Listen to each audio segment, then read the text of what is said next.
இந்திய குடியுரிமை பெறுவதற்கான விதிகளில் மத்திய உள்துறை அமைச்சகம் இப்போது ஒரு மிகப்பெரிய அதிரடி மாற்றத்தை கொண்டு வந்துள்ளது.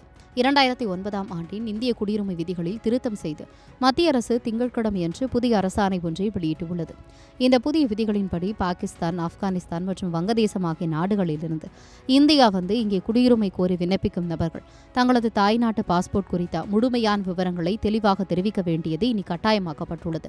இது தொடர்பான கூடுதல் தகவல்கள் இப்போது அரசியல் மற்றும் சமூக தளங்களில் பெரும் விவாதத்தை ஏற்படுத்தியுள்ளன. மத்திய அரசு வெளியிட்டுள்ள அந்த அரசிதழ் அறிவிப்பின்படி விண்ணப்பதாரர்கள் தங்களிடம் தற்போது பயன்பாட்டில் உள்ள அல்லது காலாவதியான பாகிஸ்தான், ஆப்கானிஸ்தான் அல்லது வங்கதேச நாட்டு பாஸ்போர்ட்டுகள் இருக்கிறதா இல்லையா என்பது குறித்த ஒரு உறுதிமொழி பத்திரத்தை அளிக்க வேண்டும். ஒருவேளை விண்ணப்பதாரரிடம் அந்த நாட்டு பாஸ்போர்ட் இருந்தால் அதன் எண், பாஸ்போர்ட் வழங்கப்பட்ட தேதி, இடம் மற்றும் அது காலாவதியாகும் தேதி போன்ற அனைத்து நுணுக்கமான தகவல்களையும் அவர்கள் சமர்ப்பிக்க வேண்டும்.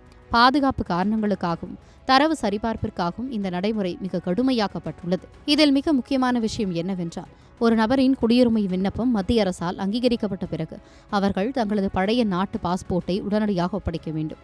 குடியுரிமை அங்கீகரிக்கப்பட்ட 15 நாட்களுக்குள் சம்பந்தப்பட்ட தபால் நிலைய கண்காணிப்பாளரிடம் தங்களது செல்லத்தக்க அல்லது காலாவதியான பாஸ்போர்ட்டை ஒப்படைக்க வேண்டும் என அந்த அறிவிப்பில் கூறப்பட்டுள்ளது. இந்த விதிமுறைகளை சரியாக பின்பற்றினால் மட்டுமே அவர்களுக்கான குடியுரிமை நடைமுறைகள் முழுமையாக நிறைவடையும் என தெரிகிறது. இந்த திருத்தங்கள் அனைத்தும் 2019ஆம் ஆண்டு கொண்டுவரப்பட்ட குடியுரிமை திருத்த சட்டமான CAA விதிகளின் கீழ் வருபவர்களுக்கு பொருந்தும். அதாவது பாகிஸ்தான், வங்கதேசம் மற்றும் ஆப்கானிஸ்தான் ஆகிய நாடுகளில் சிறுபான்மையினராக இருந்து மத ரீதியான துன்புறுத்தல்களால் 2014ஆம் ஆண்டு டிசம்பர் 31ஆம் தேதிக்கு முன்பாக இந்தியா வந்த இந்துக்கள், சீக்கியர்கள், பௌத்தர்கள், சமணர்கள், பார்சிகள் மற்றும் கிறிஸ்தவர்களுக்கு இந்த புதிய விதிகள் ஒரு முக்கியமான வழிகாட்டுதலாக இருக்கும்.